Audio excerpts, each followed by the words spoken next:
ये वीडियो केवल और केवल मनोरंजन के उद्देश्य से बनाया गया है। सभी पात्र काल्पनिक हैं। वास्तविक व्यक्तियों, जीवित या मृत या वास्तविक घटनाओं से कोई समानता विशुद्ध रूप से संयोग है। किसी भी व्यक्ति, धर्म या जाति को ठेस पहुंचाने की मंशा नहीं है। सदाबहार सच्ची कहानियों पर आप सभी व्यूवर्स का स्वागत है।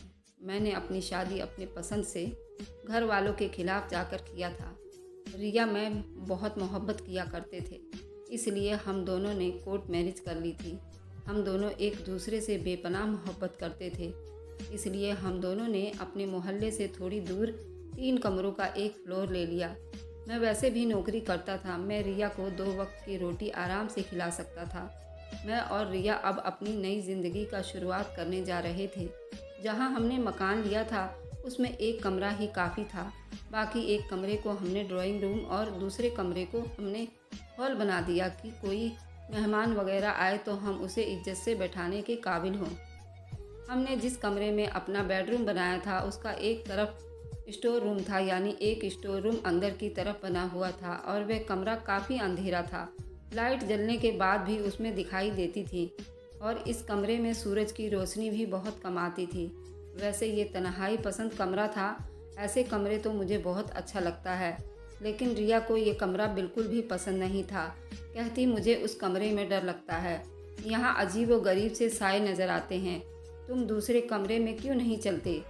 वहाँ सन्नाटा भी नहीं है और रोशनी भी खूब आती है और इस अंधेरे कमरे को हम टीवी हॉल बना देंगे जिसमें टीवी देखा करेंगे। वैसे भी टीवी अंधेरे में बैठकर देखा जाता है, फिर टीवी के होते डर भी नहीं लगता। रिया की बात तो बिल्कुल बेफिजूल थी, मगर मुझे यही कमरा पसंद था। फिलहाल 1-2 दिन हम ये कमरे में रहे। रिया ने जिद की और हम लोग दूसरे कमरे में शिफ्ट हो गए। अब ये वाला कमरा थोड़ी बाहर के तरफ था। हमारे पास फ़िलहाल इतने पैसे नहीं थे कि हम घर में ज़्यादा फर्नीचर डलवाएं। फिर ये किराए का घर था, यहाँ पर ज़्यादा सजावट भी ना कर सकते थे कि मैं अपना घर बनाने पर यकीन रखता था। खैर, उस कमरे में समस्या ये थी कि यहाँ से सामने वालों की छत नज़र आती थी। छत पर जो कोई भी लड़का या लड़की खड़ा होता उसे हमारा कमरा भी नज़र आता, तो हमें हर वक्त कमरा बंद रखना पड़ता। कमरा खोल दे तो सामने वालों की छत पर नज़र पड़ती। ये बात मुझे बहुत बुरी लगती, मगर मैं चुप रहा। लेकिन अब इसी कमरे में हमारे दिन और रात गुजर रहे थे और कुछ दिन से मुझे लगता था कि रिया के रवैये में पहले जैसी चुलबुली और हंसने बोलने वाली नहीं रही। वह कुछ परेशान सी रहती। शाम के चाय पीकर वह पूजा पाठ में बिजी हो जाती। मैंने उसे ऐसे पूजा पाठ में बिजी देखकर मैंने खाना बाहर से ऑर्डर कर दिया। थोड़ी देर के बाद मेरे घर पर खाना आ गया। मैंने और रिया ने मिलकर खाना खाया। खाना काफ़ी अच्छा था और पेट भरने के बाद फिर फ़ौरन ही मुझे नींद आ गई। लेकिन ये सोने का वक्त तो नहीं था, फिर भी मुझे नींद आ गई थी। तकरीबन रात के 8 बजे थे। मैं बिस्तर पर ढेर होकर सो गया। मुझे सोता पाकर रिया ने कमरे की बिजली बंद कर दी। मैंने भी न जाने कब नींद की वादियों में खो गया। रात के न जाने किस पहर मेरी आंख खुली। मैंने घड़ी पर वक्त देखा तो रात के 2 बजे थे। मुझे बड़ी हैरत हुई कि मैं बहुत जल्दी सो गया। जब मेरी आंख खुली तो अपने बिस्तर पर देखा तो रिया बिस्तर पर नहीं थी। मैं रिया का इंतज़ार करने लगा, मगर जब रिया नहीं आई तो मुझे फिक्र सताने लगी। मैंने उठकर कमरे में इधर उधर देखना शुरू कर दिया। रिया कहीं भी नहीं थी। फिर जाकर बाथरूम में देखा तो बाथरूम में भी नहीं थी।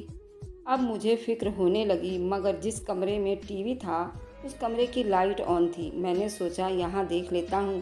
तब मुझे अंदर से खटखट की आवाज़ आई। टीवी हॉल की तरफ गया तो वह स्टोर रूम में थी। वह अचानक चला गया। वह देखने लगी और रिया एकदम से घबरा गई। मेरी तरफ देखना शुरू किया। तुम इस वक्त यहाँ क्या कर रही हो? तुम्हें अपने कमरे में होना चाहिए। मैं बड़ी परेशान होकर पूछा। हाँ हाँ पुनीत, कोई बात नहीं। आपको पता है ना, कल मोहल्ले की उस लड़की की शादी है और मेरी बचपन की सहेली है। मुझे शादी में जाना है और आपको भी वहाँ पर ज़रूर चलना है। वह तो ठीक है, मगर तुम यहाँ क्यों बैठी हो? मेरा सवाल अभी तक यही था। मैं वहीं तो बता रही हूँ कि आपको कि कल सीमा की शादी है। अपनी पसंद का एक जोड़ा ढूंढ रही थी। हमने आते ही सारा सामान इधर उधर फेंक दिया था। पता नहीं मेरे कपड़े कहाँ गए। ये कहकर रिया बाहर निकल आई। उसके चेहरे पर अजीब सी घबराहट थी। फिर मैं भी उसके पीछे पीछे आ गया। ये भी गुमसुम सी थी। लग रहा था कि उसे कोई परेशानी थी। मैंने उसकी परेशानी की वजह पूछे तो कहने लगी, सीमा के घर शादी में जाएंगे तो न जाने लोग हमें कैसे कैसे बातें सुनाएंगे। मेरा तो दिल नहीं मानता कि मैं वहाँ जाऊँ। अपनी पत्नी की ये परेशानी मैं समझ सकता था, क्योंकि मैं जानता था कि अपने घर से भागने वाली लड़की के लिए ये बहुत मुश्किल वक्त होता है।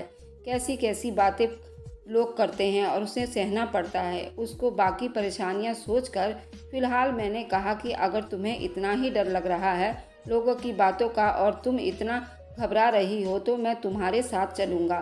मैं जानता हूँ कि अगर मोहल्ले वाले तुम्हें मेरे साथ देखेंगे तो कोई ऐतराज़ नहीं करेंगे और फिर तुम्हारे कपड़े इतने शानदार होंगे कि देखकर उन्हें खुद अंदाज़ा हो जाएगा कि तुमने किसी गलत लड़के को अपना जीवन साथी नहीं बनाया। तुम्हारा ख्याल अच्छे से रखता हूँ। मेरी बात पर तो रिया खुश हो गई, कहने लगी, कल आप शाम को जल्दी आ जाओगे। तो हल्दी के फंक्शन में तो मैं गई नहीं, इसलिए लड़कियाँ इकट्ठी होती हैं और बातें ज़्यादा होती हैं।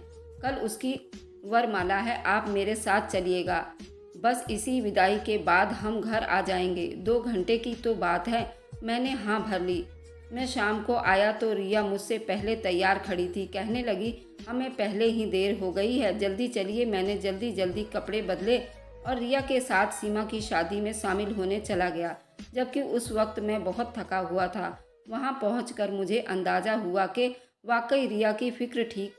लोग, ज़्यादातर औरतें हमें अजीब नज़रों से देख रही थी। हर एक की नज़र में बड़ी अजीब सी शिकायत छुपी हुई थी और फिर रिया से तो ज़्यादा लड़कियां बातें भी नहीं कर रही थी। उनके बातें करने का अंदाज अधिक बहुत ही तीखा था, इसलिए रिया से सहारा देने के खातिर और एक उसे बुरा ना लगे, मैं औरतों के पास ही रहा। रिया के साथ कभी किसी बहाने तो कभी किसी बहाने में आकर देख जाता, कहीं रिया रो तो नहीं रही। वह दिल की बहुत ही कच्ची थी। मेरे बारे में कोई बात सुनकर फौरन रोना शुरू कर देती थी, इसलिए मैं आसपास ही था। तब मैंने अलग अलग औरतों को बातें करते सुना। कुछ तो हमारे बारे में ही बात करते थे और कुछ रवि और उसकी बीवी के दुल्हन के बारे में बात कर रहे थे। फिलहाल हमने सोचा कि ज़्यादा रुकना भी अच्छा नहीं है, रिया को घर चलने को कहा। मगर रिया अजीब बेचैनी का शिकार हो रही थी। लग रहा था कि वह किसी खास हस्ती से मिलना चाहती है। कभी इधर जाती तो कभी उधर जाती। उसकी निगाहें बराबर दरवाजे पर लगी हुई थी। मैं उसे जाने अनजाने में नोट कर रहा था। थोड़ी देर बाद मैंने देखा रिया औरतों वाले हिस्से से घुसकर दूसरे कमरे में चली गई है, जहां बूढ़ी औरतें बैठी थी। वे आस-पास में बातें कर रही थीं। मैं रिया के पीछे पीछे गया। देखकर मुझे बड़ी हैरत हुई। एक अजीब सी बूढ़ी औरत के साथ बैठी हुई थी और उसे बड़े राजदाराना अंदाज में बातें कर रही थी, जबकि रिया नौजवान लड़कियों से बातें करना चाह रही थी। मगर वह बूढ़ी औरत, जिसको रिया जानती भी नहीं थी, शायद मैं जानता था, रिया उससे बड़े मज़े से बातें कर रही थी। मुझे उन दोनों की बातें करना बड़ा अजीब लगा। बूढ़ी औरत के तेवर भी कुछ ऐसे थे कि वह मुझे कोई शरीफ घर की औरत नहीं लगी। उसकी शक्ल अजीब और फिर बातें करने का अंदाज बड़ा अजीब था, जिससे उसने घाट घाट का पानी पिया हो और बड़ी ही तजुर्बेकार औरत हो। फिलहाल तो औरतों का था, यहाँ सिर्फ औरतें ही थीं। मैंने आगे बढ़कर बातें सुनने की कोशिश नहीं की। वैसे भी उन छोटी बातों में पड़ना मर्द की फितरत को अच्छा नहीं लगता। रिया का रोना धोना शुरू हो गया। बोली कि वहाँ पर औरत मुझे ताने दे रही थी, लेकिन मैं आपके साथ बहुत खुश हूँ, आप मुझे छोड़कर मत जाइएगा। शादी में जो औरतें कह रही थी कि रिया को इतना पढ़ा लिखा और कमाऊ पूत मिल गया है, बड़ी खुशकिस्मत है रिया। उसकी इस बात पर मैं हंस पड़ा। रिया, मैं तुम्हें कभी नहीं छोड़कर जाऊँगा। तुम क्या किसी से कम हो? तुम्हें पाकर मैं बहुत खुश हूँ। मैंने रिया को प्यार से समझाया तो वह मान गई, लेकिन अगले दिन रिया के फिर से वैसे ही अजीब से तेवर थे। वह परेशान रहती और मुझसे बातें भी कम करती। शाम को काफ़ी गुमसुम थी। मैंने रिया को आवाज़ दी कि सर्दियों के कपड़े निकाल दो, मगर रिया ने शायद सुना नहीं, बाथरूम में थी। तब मैंने सोचा कि खुद ही जाकर सर्दियों के कपड़े ले आता हूँ। हम लोगों ने सर्दियों के कपड़े स्टोर रूम में रखे थे। टीवी हॉल से होता हुआ जब स्टोर रूम में पहुंचा तो नाक पर हाथ रखना पड़ा, क्योंकि वहां पर पता नहीं कैसी बदबू आ रही थी जो बर्दाश्त से बाहर थी, जिससे वहां पर सांस लेना भी मुश्किल हो रहा था। बदबू इतनी तेज थी कि मैं वहां एक पल भी टिक नहीं पाया। वापस अपने कमरे में आ गया। रिया का इंतजार करने लगा। रिया जब वहां आई तो मैं उस पर गुस्सा होने लगा कि हमारा घर ही कितना बड़ा है कि तुम और मैं ही तो रहते हैं इस घर में। और फिर तुम्हारे पास और कोई काम भी तो नहीं है, लेकिन फिर भी तुम घर का ख्याल नहीं रखती हो। स्टोर रूम में कितनी सड़ी बदबू आ रही है, तुम्हें उसकी कोई खबर या एहसास है? हमारे सेहत पर कितना बुरा असर पड़ेगा। मेरी बात सुनकर रिया थोड़ी सी शर्मिंदा हो गई। बोली, आप फिक्र मत करो, मैं स्टोर रूम को खुद ही कल या परसों साफ कर दूंगी। जाके देखूंगी कि बदबू कहाँ से आ रही है। हो सकता है कोई चूहा वगैरह मर गया हो, शायद उसी की बदबू आ रही होगी। नहीं नहीं, तुम अकेले मत करना साफ, मुझे भी बुला लेना, हम मिलकर। मेरी बात पर कोई ऐतराज़ नहीं था। उसने स्टोर रूम की सफाई का वादा किया, लेकिन वह 2 दिन बाद फिर वैसे ही स्टोर रूम के तरफ गया तो बदबू अभी भी आ रही थी। रिया पर अब मुझे ज़्यादा गुस्सा आया। सोचा कि उसे थोड़ी सी शर्म दिला दूं। अभी स्टोर रूम की लाइट ऑन करके खुद सफाई करने ही लगा था कि दौड़ी दौड़ी रिया आई। मेरा हाथ थामकर प्यार से बोली, आप ये काम क्यों करते हो? पुनीत, मैं हूँ ना सफाई करने के लिए।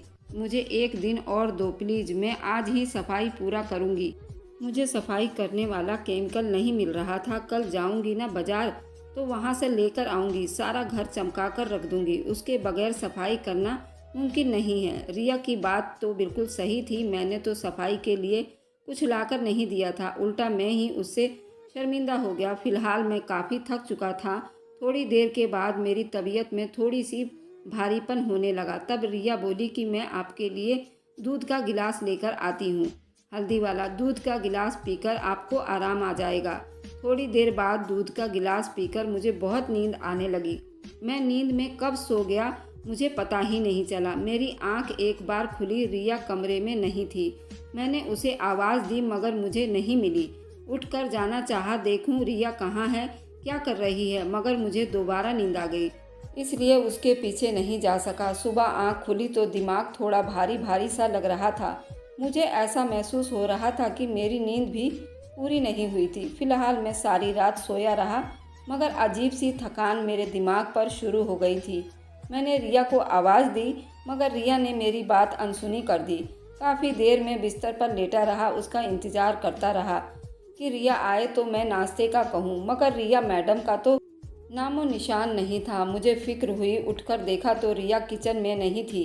मजबूरन टीवी हॉल में गया। उसी वक्त स्टोर रूम से दरवाज़ा बंद होने की आवाज़ आई।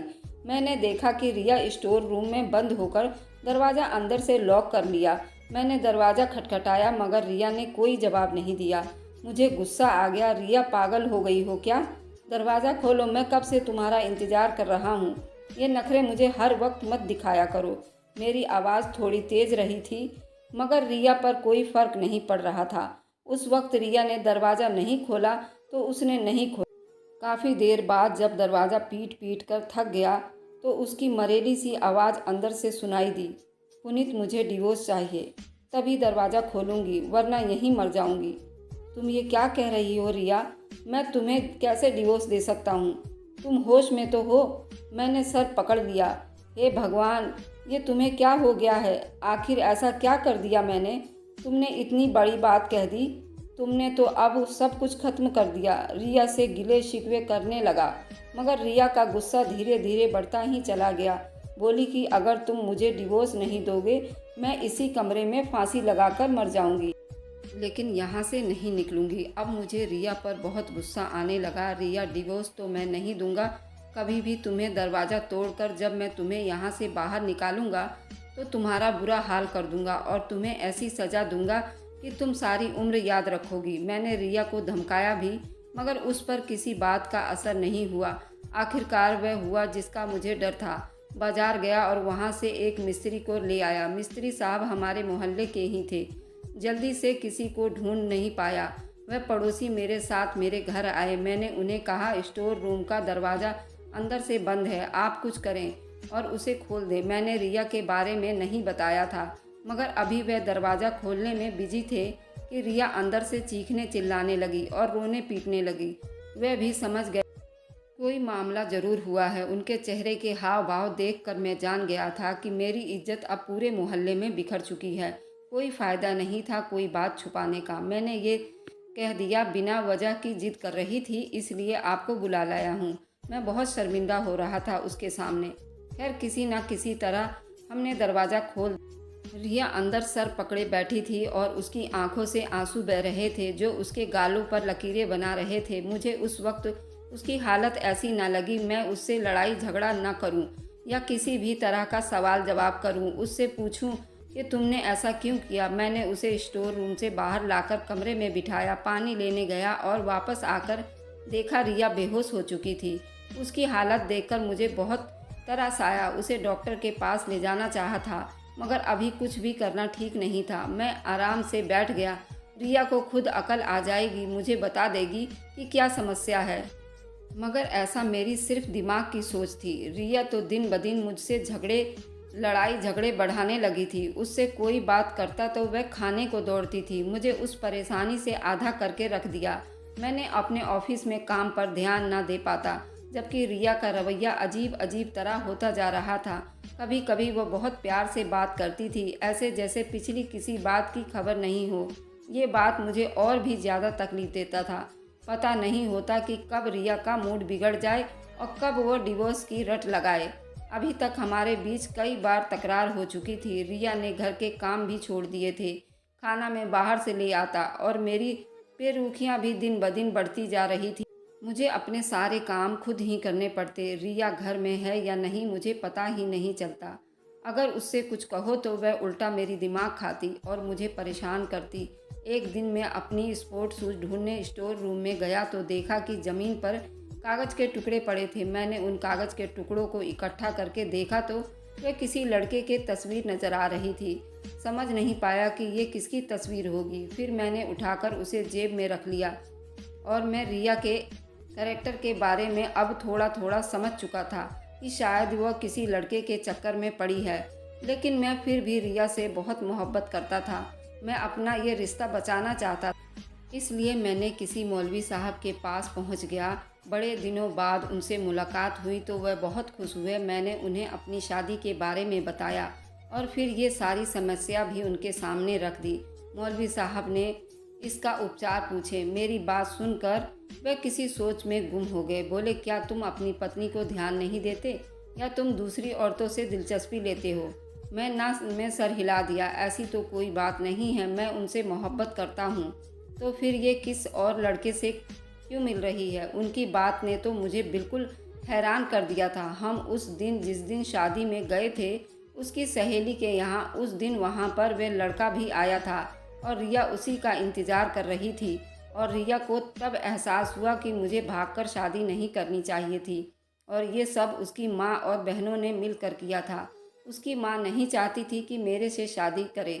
फिर वह लड़के से मिलवा दिया जिससे वह लोग उसकी शादी करना चाहते थे और रिया ने भी मुझे धोखे देने की सोची। अब रिया चाहती थी कि मैं अपने माँ बाप की मर्ज़ी से शादी करूं और मुझे छोड़ना चाहती थी। पर इसमें मेरा क्या कसूर है बताइए?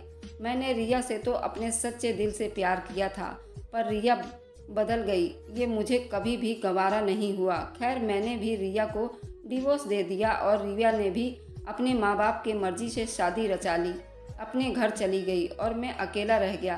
क्या रिया ने मेरे साथ ये सब किया, ये सही था? अगर उसे अपने माँ बाप की मर्ज़ी से ही शादी करनी थी तो मुझसे प्यार का ड्रामा क्यों किया?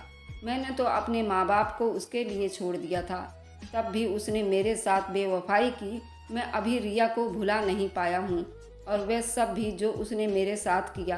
तो दोस्तों, हर वक्त आदमी ही गलत नहीं होता, कहीं कहीं औरतें भी गलत होती हैं।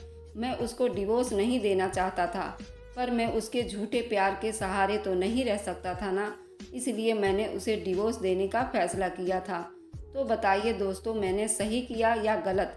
ये थी मेरी इमोशनल कहानी। दोस्तों, कैसी लगी आप लोग कमेंट में ज़रूर बताइएगा। जब तक के लिए अपना ख्याल रखें। Thanks for watching, like and subscribe, bye bye.